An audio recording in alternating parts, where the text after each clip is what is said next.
এই তিনও আমল যখন আমরা একযোগে চালাবো, ইনশাআল্লাহ আল্লাহ রাব্বুল আলামিন আমার নসিবে ভালো কিছু দিবেন এবং মন্দ কিছু থেকে আমাকে বাঁচাবেন।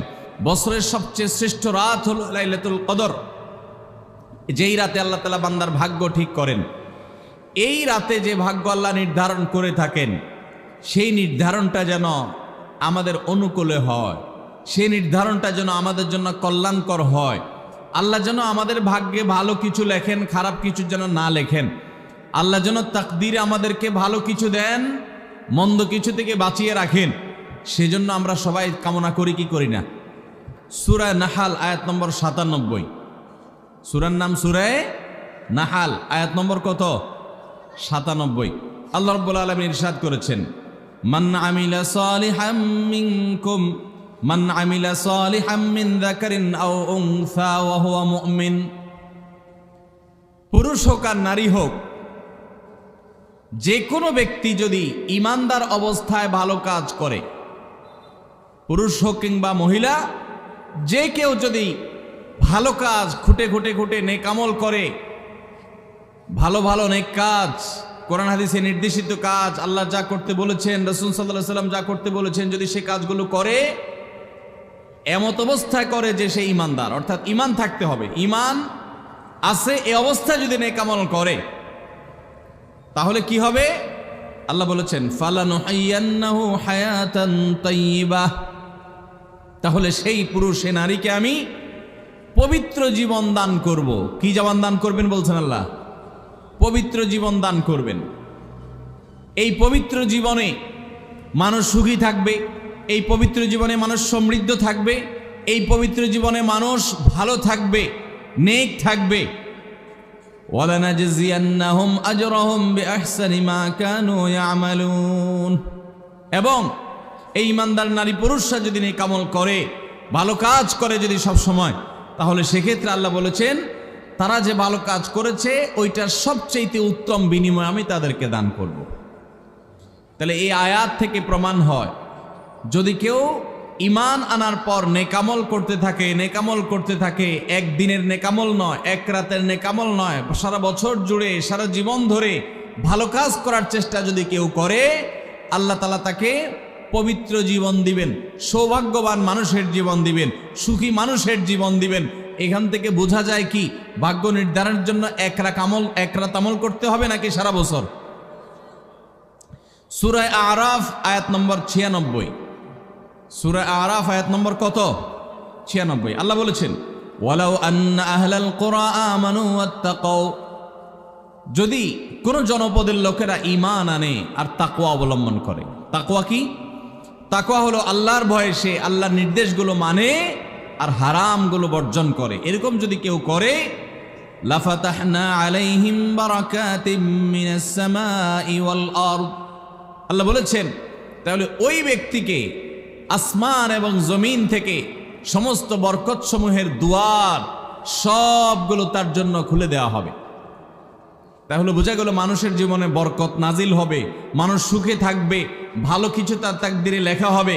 তখন যখন বান্দা নেক আমল করে, যখন বান্দা গুনাহ থেকে বাঁচে, তাকওয়া অবলম্বন করে, তখন তার ওই এক রাত্রে গিয়ে আলাদা কিছু দোয়া বা বিশেষ পদ্ধতির কোনো জিকির আজকার এটার প্রয়োজন হয় না, বরং সে সারা বছর জুড়ে আল্লাহ তাআলা তার নসিবে ভালো কিছু লেখেন যদি সে বছর জুড়ে সারা জীবন ধরে নেক আমল করে গুনাহ থেকে বাঁচে। ভাইরা আমার, আপনাকে আল্লাহ তাআলা কোনো কলকারখানার মালিক বানিয়েছে, কোনো মিল ইন্ডাস্ট্রি আছে আপনার। ধরুন আপনার বাসায় দুটা মেশিন আছে, সেলাই মেশিন আছে। আপনার যেই মেশিনটা ভালো, এটা দিয়ে আপনার কাজ হয়, প্রোডাকশন হয়, ওই মেশিনটাকে তেল মোবিল আপনি ঠিক মতো দিবেন কি দিবেন না? যেহেতু ওইটা সার্ভিস দেয় আপনাকে, ওখান থেকে আপনার প্রোডাকশন হয়, ভালো কিছু অর্জিত হয়, সেজন্য আপনি অটোমেটিকলি সেটার জন্য বিদ্যুৎ সাপ্লাই দিবেন, গ্যাস লাগলে গ্যাসের সাপ্লাই যে মেশিনের জন্য দরকার সেটা দিবেন, তেল মোবিল যা যা দেওয়া দরকার সেটা দিবেন, নষ্ট হলে সাথে সাথে ওটা ঠিক করাবেন, যা যা দরকার সব ব্যবস্থা আপনি করবেন। কারণ মেশিনটা আপনার প্রোডাক্টিভ, মেশিনটা আপনার প্রোডাকশন দিচ্ছে, এখান থেকে ভালো কিছু পাওয়া যাচ্ছে, সেজন্য আপনি এটা দিবেন। আরেকটা মেশিন যদি হয় যে মেশিন থেকে আপনার কোনো সার্ভিস আপনি পান না, প্রোডাকশন দেয় না, মেশিনটা নষ্ট হয়ে অকেজো হয়ে পড়ে আছে, তাহলে ওই মেশিনে কি আপনি বিদ্যুৎ সাপ্লাই দিবেন? ওখানে কি আপনি অন্য যা দরকার আছে তেল মোবিল নিয়মিত দেওয়া এগুলো কি আপনি করবেন? করবেন না। হ্যাঁ, ওইটার জন্য মাসে মাসে কিস্তি যদি দেওয়া দরকার হয় আগে থেকে কিনা থাকে, তাহলে আপনার কিস্তি পরিশোধ করবেন। অন্য কিছু আগে থেকে করা দরকার আছে সেটা আপনি করবেন। আল্লাহ রাব্বুল আলামিন ঠিক একইভাবে তার যে বান্দারা তার অনুগত থাকে, তাকওয়া অবলম্বন করে, হারাম থেকে বাঁচে, গুনাহ থেকে বাঁচে, ফরজ কাজগুলো করে, আল্লাহ তাআলা তার সেই বান্দাদের জন্য ভালো কিছু তাদের তাকদীরে লিপিবদ্ধ করেন, তাদের জন্য নসিবে ভালো কিছু রাখেন, তাদেরকে সুখের জীবন দান করেন, সৌভাগ্য দান করেন। আল্লাহ তাআলা প্রকৃত প্রশান্তি মনের সেটা দান করেন আল্লাহর ইমানদার এবং নেককার বান্দাদেরকে, আমলে সালেহ কর্মওয়ালা বান্দাদেরকে, মুত্তাকি পরহেজগার বান্দাদেরকে। আর যারা আল্লাহর এই আনুগত্য করে না, যারা আল্লাহ রাব্বুল আলামিনের প্রতি ঈমান আনে না, যারা নেক আমল করে না, যারা তাকওয়া অবলম্বন করে না, এই মানুষগুলো তাদেরকে আল্লাহ তাআলা ওই দুনিয়াতে বেঁচে থাকার জন্য, দুনিয়া সিজনুল মুমিন ওয়া জান্নাতুল কাফির হাদিসে আসছে, দুনিয়া হলো ইমানদারের জন্য জেলখানা আর কাফিরের জন্য, ইমানদারের জন্য হলো জেলখানা আর কাফিরের জন্য জান্নাতের মতো যা খুশি করতে পারে। আল্লাহ তাআলা তাকে কিছু রিজিক দিয়ে বাঁচায় রাখেন, কিন্তু এই রিজিকের কোনো মূল্য আল্লাহর কাছে নাই। নবী করিম সাল্লাল্লাহু আলাইহি সাল্লাম বলেছেন, যদি দুনিয়া এবং দুনিয়ার মধ্যে যা কিছু আছে এগুলো যদি মাছির ডানার মতো মূল্য রাখতো, তো আল্লাহ তাআলা দুনিয়াতে আল্লাহর প্রতি অবিশ্বাসী কাউকে এক ঢোক পানিও পান করতে দিতেন না। এখান থেকে বোঝা গেল এই দুনিয়ার যত কিছু আমরা ভোগ করি এগুলো আল্লাহ রাব্বুল আলামিনের কাছে এগুলো 2 পয়সার কোনো দাম নাই। বিশেষ করে যারা আখিরাতে বিশ্বাসী না, যারা আল্লাহর প্রতি ঈমান নাই, সে কাফেরদের জন্য এগুলো আল্লাহ তাআলা দিয়ে থাকেন, কারণ এগুলো সামান্য সময়ের ভোগ, অনন্ত অসীমকালের সুখ এবং দুনিয়ার প্রকৃত প্রশান্তি, এটা আল্লাহ শুধু তার ঈমানদার বান্দাদের জন্যই বরাদ্দ করে রেখেছেন।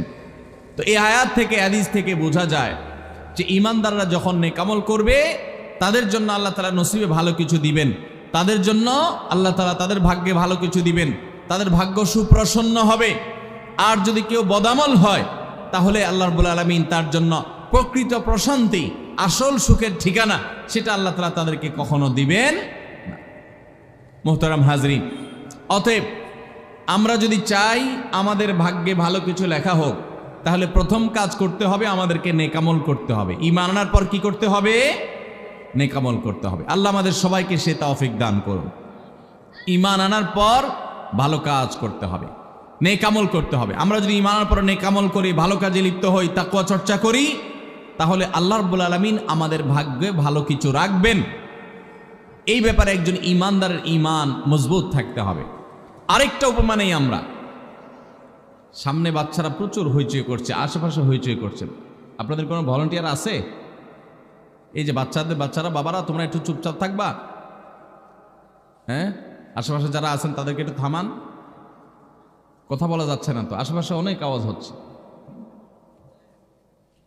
জি ভাই, আরেকটা উপমা নেই আমরা। ধরুন একজন জনপ্রতিনিধি, ওনার যারা প্রচার প্রচারণা করে, ওনার পক্ষে যারা মানুষের কাছ থেকে ভোট কালেকশন করে, সংগ্রহ করে, এই জনপ্রতিনিধির কাছে যদি কোনো রিলিফের মাল আসে, সরকারি চাল ডাল ইত্যাদি এসব যদি আসে, তিনি তার এলাকার মানুষদেরকে, ভোটারদেরকে, জনগণ তাদেরকে তিনি, যারা অভাবী, যারা এটার হকদার, তাদেরকে দিবেন, এটা তার দায়িত্ব, কর্তব্য থাকে। যদি তার কোনো আগে থেকে তার দলের কোনো কর্মী থাকে, নির্বাচনের সময় তার অনুগত কোনো মানুষ থাকে যে তার পক্ষে কাজ করছে অনেক বেশি, তো এই লোকটার যদি রিলিফের দরকার হয়, সে কি ওই চেয়ারম্যান সাহেবের কাছে আর জনপ্রতিনিধির কাছে ধর্ণা দিয়ে আলাদা পিছনে আপনার লাইন ধরে ঘুরতে হবে? তার অটোমেটিক তাকে দেয়া হবে, কারণ সে আগে থেকেই তার লোক। অতএব অন্য 10 জন যদি পায়, এই লোক বরং তারও আগে পাবে। ঠিক একইভাবে যে সারা বছর জুড়ে নেক আমল করে, তাকওয়া অবলম্বন করে, গুনাহ থেকে বাঁচে, আল্লাহর আনুগত্য করে, আল্লাহর আদেশ নিষেধগুলো মেনে চলে, 5 ওয়াক্ত নামাজ পড়ে, হালাল হারাম বাজ বিচার করে চলে, আল্লাহর ভয় অন্তরে লালন করে, ওই আল্লাহর বান্দাকে আল্লাহ যখন ভাগ্য লিপিবদ্ধ করবেন, আল্লাহ যখন বাজেট ঘোষণা করবেন তখন আল্লাহ তাআলা তার সে ইমানদার, সে মুত্তাকি বান্দার জন্য বাজেট রাখবেন ভালো, এটা তো বলার অপেক্ষা রাখে? অতএব ভাগ্য সুপ্রসন্ন হওয়ার জন্য, ভাগ্যে ভালো কিছু লেখা হওয়ার জন্য এক রাতের ইবাদত নয়। এই সমস্ত আয়াত, হাদিস, উপমা থেকে আমরা বুঝাবার চেষ্টা করছি যে আমাদেরকে করতে হবে সারা বছর জুড়ে ভালো কাজের চর্চা, নেক আমলের চর্চা। তাহলে আমরা নেক আমলের মাধ্যমে আল্লাহ রাব্বুল আলামিনের কাছ থেকে ভালো কিছুর ফয়সালা পাবো ইনশাআল্লাহ। মোহতারাম হাজেরিন, আমরা অনেকে দোয়ার জন্য অনেক অস্থির হই, পেরেশান হই যে অমুক হুজুর যেন আমার জন্য একটু দোয়া করে দেন, ইমাম সাহেব আমার জন্য একটু দোয়া করে দেন। বড় কোনো আলেম পাইলে আমরা দোয়ার জন্য অনেক চেষ্টা করি যে ভাই আপনি একটু আমার জন্য দোয়া করে দেন। এটা ভালো, এটা খারাপ কিছু না। আমরা যারা এক রাতে আমল ইবাদত করে আমাদের ভাগ্যের ভালো কিছু লেখানোর জন্য চেষ্টা করি, আমি সেই ভাইদেরকে বলতে চাই, সারা দুনিয়ার সমস্ত ভালো মানুষ, সকল নেক মানুষ, এমনকি মক্কা মদিনার ইমাম সাহেবরা, হারামাইনের ইমাম খতিবগণ, সারা দুনিয়ার সকল আল্লাহওয়ালা নেককার এবং ভালো মানুষ যারা আছেন, আব্দে সালেহ যারা আছেন, আল্লাহর ওলি যারা আছেন, তাদের সবার দোয়া আমরা পাইতে চাই। একটা সহজ উপায় আছে, সেটা কি? এই এতক্ষণ যেটা বললাম, অর্থাৎ আপনি যদি নিজেকে ভালো মানুষ হিসাবে গড়ে তোলার জন্য চেষ্টা করেন, আপনি 5 ওয়াক্ত নামাজ পড়বেন, আল্লাহর হুকুম মতো চলবেন, আপনি হারাম থেকে বাঁচার জন্য সংগ্রাম যুদ্ধ চালাবেন, আপনি হক হালালি চলার চেষ্টা করবেন, আপনি তাকওয়ার উপরে চলার চেষ্টা করবেন। যদি আপনি এটা করেন তাহলে অটোমেটিকলি সারা দুনিয়ার সমস্ত নেককার মানুষদের দোয়া একবার না, বারবার বারবার, হাজার হাজার লক্ষ লক্ষ বার আপনি পেতে থাকবেন। কিভাবে? আমরা নামাজের মধ্যে আত্তাহিয়াতু পড়ি কি পড়ি না? এই আত্তাহিয়াতুর মধ্যে একটা কথা আছে, আসসালামু আলাইনা ওয়া আলা ইবাদিল্লাহিস সালিহিন। এর অর্থ কি? এর অর্থ হলো, হে আল্লাহ, নামাজের মধ্যে নামাজরত অবস্থা দোয়া, এখানে দোয়া করছে মুসল্লি, হে আল্লাহ আসসালামু আলাইনা, আল্লাহ আমার প্রতি শান্তি বর্ষিত হোক, আমাদের প্রতি শান্তি বর্ষিত হোক, ওয়া আলা ইবাদিল্লাহিস সালিহিন, এবং আল্লাহর যত নেককার বান্দা আছে সারা পৃথিবীতে, সারা দুনিয়াতে যত নেককার বান্দা আল্লাহর আছে, যারা ভালো কাজ করার চেষ্টা করে, যারা হক হালালি চলার চেষ্টা করে, যারা হারাম উপার্জন করে না, যারা হারাম জিনিস দেখে না, হারাম জিনিস ধরে না, হারাম খায় না, হারাম কথা বলে না, হারাম জায়গায় যায় না, হারাম কাজ করে না, 5 ওয়াক্ত নামাজ পড়ে, যাকাত ফরজ হলে যাকাত দেয়, হজ ফরজ হলে হজ করে, রমজান আসলে রোজা রাখে, সকল ফরজ কাজগুলো করে, এক কথায় কোরআন হাদিসকে মেনে চলার চেষ্টা করে যারা, তার জীবনের অক্ষরে অক্ষরে প্রতিটা পদক্ষেপে, এদেরকে বলা হয় নেককার বান্দা। নামাজে আত্তাহিয়াতে প্রত্যেকটা মুসল্লি সারা পৃথিবীর সমস্ত প্রান্ত থেকে আল্লাহর কাছে দোয়া করে, আসসালামু আলাইনা ওয়া আলা ইবাদিল্লাহিস সালিহিন, আল্লাহ আমাদের প্রতি তো শান্তি বর্ষিত করবেনই, সেই সাথে আপনার নেককার বান্দা যারা আছেন, যা সারা দুনিয়াতে, এই সকল নেককার বান্দাদের প্রতি আপনি শান্তি বর্ষিত করেন। এই দোয়া প্রত্যেকটা মানুষ নামাজের মধ্যে করে কি করে না? তাহলে আপনি যদি নিজেকে নেককার বান্দা হিসাবে শামিল করতে পারেন, আপনি যদি নিজেকে আল্লাহর হুকুম এবং আল্লাহর আনুগত্য কর্ণওয়ালা মানুষ হিসাবে গড়ে তুলতে পারেন, তাহলে অটোমেটিকলি আপনি সারা দুনিয়ার সমস্ত নেককার মানুষদের দোয়া পেয়ে যাবেন। আল্লাহ আমাদের সবাইকে সে তৌফিক দান করুন। ভাইরা আমার, নেককারদের জন্য অটোমেটিকলি দোয়া হয়। শুধুমাত্র আল্লাহর নেককার বান্দা মানুষরা না, ফেরেশতারা দোয়া করে। আল্লাহর সকল নেককার মানুষদের দোয়া আমরা অটোমেটিক পাবো। তাহলে আমাদের ভাগ্যে যেন ভালো কিছু লেখা হয়, তার জন্য আমাদের যে আমলটা করতে হবে তা হলো আমলে সালেহ। সারা বছর জুড়ে, সারা জীবন জুড়ে আমাদেরকে খুঁটে খুঁটে খুঁটে কোনটা কোনটা ভালো কাজ সেগুলো করার চেষ্টা করতে হবে, কোনটা কোনটা খারাপ কাজ, গুনাহের কাজ, সেগুলো থেকে বাঁচার চেষ্টা করতে হবে। তাহলে আমাদের ভাগ্যে ভালো কিছু লেখা হবে ইনশাআল্লাহ। তাহলে এইটা একটা আমল পেয়ে গেলাম যেটার মাধ্যমে আমাদের ভাগ্যে ভালো কিছু লেখা হবে। আমলটা হলো কি? সারা বছর জুড়ে, সারা জীবন জুড়ে আমাদেরকে খুঁটে খুঁটে আল্লাহর হুকুম কোনটা সেটা মানতে হবে, আল্লাহ কোনটা নিষেধ করেছেন সেটা থেকে বেঁচে থাকতে হবে। এই কাজ যদি অব্যাহত রাখি আমাদের নসিবে ভালো কিছু এমনিই হবে ইনশাআল্লাহ। সহিহ বুখারীর একটি হাদিস থেকে আমরা আমাদের নসিবে ভালো কিছু আল্লাহ তাআলা লিপিবদ্ধ করবেন এরকম একটি আমলের কথা আমরা জানি। সকল সাধারণ নেক আমলের মধ্যে সেটা শামিল আছে, এটাকে আলাদা করে নবী সাল্লাল্লাহু আলাইহি সাল্লাম বলেছেন। সেটা কি? তিনি বলেছেন, মান সাররাহু আন ইউবসাতা লাহু ফি রিজকিহি আও ইউনসা লাহু ফি আথারিহি ফালইয়াসিল রাহিমাহ। মান সাররাহা লাহু আন ইউবসাতা লাহু ফি রিজকিহি আও ইউনসা লাহু ফি আথারিহি, যে ব্যক্তি চায় তার রিজিককে প্রশস্ত করে দেওয়া হোক, তার রিজিকে বারাকা দেওয়া হোক এবং তার হায়াত বৃদ্ধি করে দেওয়া হোক, এটা যে চায়, ফালইয়াসিল রাহিমা, সেই জন্য তার রক্ত সম্পর্কীয় আত্মীয়দের সাথে সুসম্পর্ক বজায় রাখে, সেই জন্য তার রক্ত সম্পর্কীয় আত্মীয়দের সাথে সম্পর্ক সবসময় জুড়ে রাখে, সম্পর্ক যেন ভালো রাখে, তাদের সাথে সম্পর্ক যেন ছিন্ন না করে। তাহলে সেক্ষেত্রে তার হায়াত এবং তার রিজিকের মধ্যে বরকত দেয়া হবে, কল্যাণ দেয়া হবে, লিপিবদ্ধ করা হবে, এই ফয়সালা তার জন্য করা হবে। এই হাদিস থেকে বোঝা যায় যে আমাদের হায়াত, আমাদের রিজিকের মধ্যে বরকত হবে, কল্যাণ হবে, ভাগ্যে নসিবে ভালো কিছু আল্লাহ তাআলা দিবেন যদি আমরা রক্ত সম্পর্কীয় আত্মীয়দের সাথে সুসম্পর্ক বজায় রাখি। আজকাল আমাদের সমাজে অনেক মানুষ আছেন যে নামাজ রোজা করেন, ওয়াজ মাহফিলে যান, কোরআন তেলাওয়াত করেন, জিকির আজকার তাসবিহ তেলাওয়াত করেন, কিন্তু নিজের রক্ত সম্পর্কে আত্মীয়দের সাথে সম্পর্ক ভালো নাই। আছে না নাই? আপনার আত্মীয় যদি নিজে থেকে সম্পর্ক ছিন্ন করে চলে যায় তাহলে তো আর আপনার দোষ নাই, কিন্তু আপনি নিজে থেকে কখনো আপনার রক্তের যে আত্মীয়, যাদের সাথে রক্তের সম্পর্ক আছে, এরকম কারোর সাথে সম্পর্ক ছিন্ন করতে পারবেন না। এটা হারাম। নবী করিম সাল্লাল্লাহু আলাইহি সাল্লাম বলেছেন, মান ওয়াসালাহুল্লাহ ওয়ামান কাতাআহুল্লাহ, যে ব্যক্তি আত্মীয়তার সম্পর্ককে রক্ষা করবে আল্লাহ তাআলা তাকে রক্ষা করবেন, যে আত্মীয়তার সম্পর্ক ছিন্ন করবে, তাকে ত্যাগ করবে, আল্লাহ তাআলা ওই ব্যক্তিকে ছিন্ন করবেন। এই জন্য আত্মীয়তার সম্পর্ক রক্ষা করা এটা আমাদের ভাগ্য সুপ্রসন্ন হওয়ার অন্যতম মাধ্যম। আত্মীয়তার সম্পর্ক রক্ষা করা বলতে কাদের সাথে সম্পর্ক বজায় রাখতে হবে? যাদের সাথে রক্তের সম্পর্ক আছে আপনার। তারা কারা? আপনার শরীরে আপনার বাবার রক্ত আছে, রক্ত সম্পর্কীয় আত্মীয়, আপনার বাবার সাথে আপনার ব্লাডের কানেকশন আছে, আপনার মায়ের সাথে আপনার ব্লাডের কানেকশন আছে, এবং মায়ের সাথে ব্লাডের কানেকশন থাকার কারণে মায়ের দিককার আত্মীয় আপনার মামা, আপনার খালা, আপনার নানা নানি, তারা হলো আপনার রক্ত সম্পর্কীয় আত্মীয়।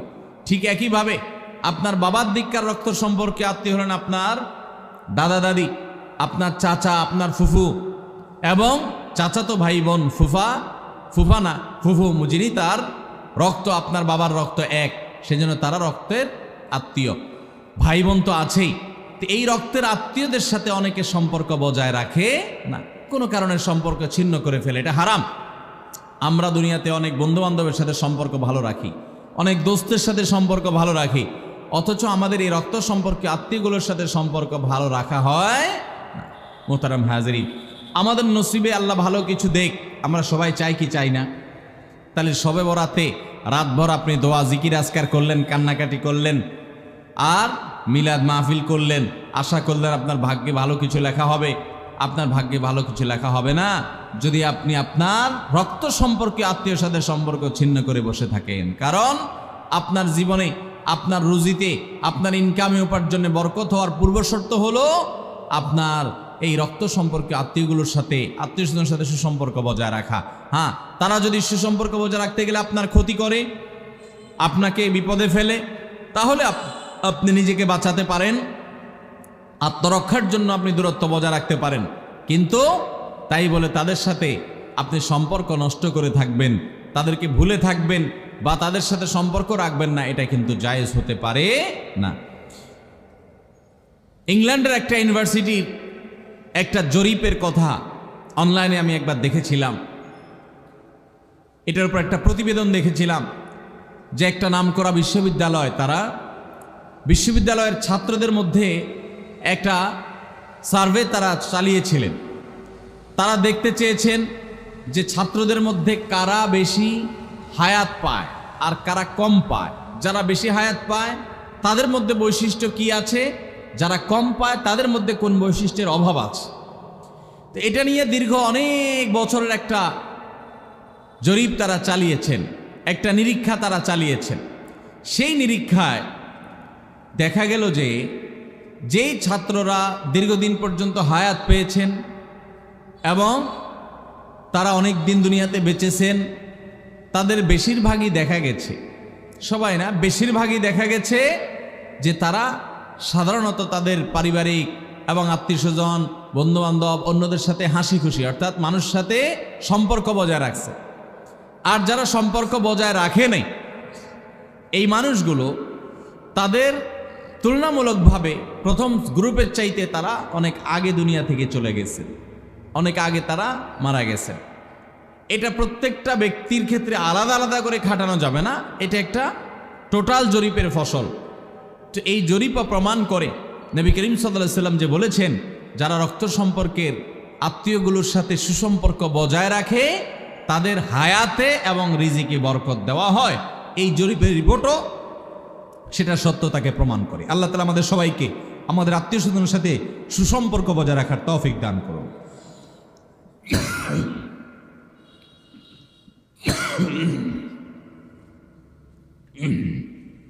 তাহলে আমাদের ভাগ্যে যেন ভালো কিছু লেখা হয়, ভাগ্য যেন সুপ্রসন্ন হয়, সেজন্য আমরা দ্বিতীয় আমলও পেয়ে গেলাম। নাম্বার 3, বান্দার ভাগ্য এবং নসিবে ভালো কিছু যেন হয়। মন্দ কোনো কিছু যদি আল্লাহ না করুন কারণ নসিবে লেখা থাকে, সেটা যেন দূর হয়, সেটা যেন তার ক্ষতি না করে, এবং আল্লাহ রাব্বুল আলামিন যেন সেই ফয়সালা বান্দার উপরে কার্যকর না করেন। সেজন্য তৃতীয় আমল হলো দোয়া। কারণ এই মর্মে মুস্তাদরাকে হাকিমের একটি দোয়া আছে, হাদিস আছে, যে হাদিসে নবী সাল্লাল্লাহু আলাইহি ওয়াসাল্লাম বলেছেন, লা ইয়ারুদ্দু তাকদীর ইল্লা দুআ। তিরমিজিতে একই হাদিসে আসছে, ভাষ্য ভিন্ন, লা ইয়ারুদ্দুল কাদা ইল্লা আদ-দুআ। বান্দার তাকদীর, বান্দার ভাগ্য, এটা কোনো কিছু পরিবর্তন করতে পারে না। অন্য এক হাদিসে আসছে, আল্লাহ যা ফয়সালা করেন সেটা আর পরিবর্তন করেন না। তবে এই হাদিস থেকে একটা এক্সেপশন পাওয়া যায়, সেটা হলো যদি কেউ আল্লাহ তাআলার কাছে কায়মনোবাক্যে দোয়া করতে পারে, দোয়ার হক আদায় করে যদি দোয়া করতে পারে, তাহলে এই দোয়া আল্লাহ রাব্বুল আলামিনের তাকদীরকে পর্যন্ত তার জন্য পরিবর্তন করে দেওয়া হয় দোয়ার মাধ্যমে। আল্লাহ তাআলা আমাদেরকে সবাইকে সেভাবে দোয়া করার তৌফিক দান করুন। আমরা চেষ্টা করব তো ইনশাআল্লাহ। তাহলে তৃতীয় আমল আমরা পেয়ে গেলাম, সেটা হলো দোয়া।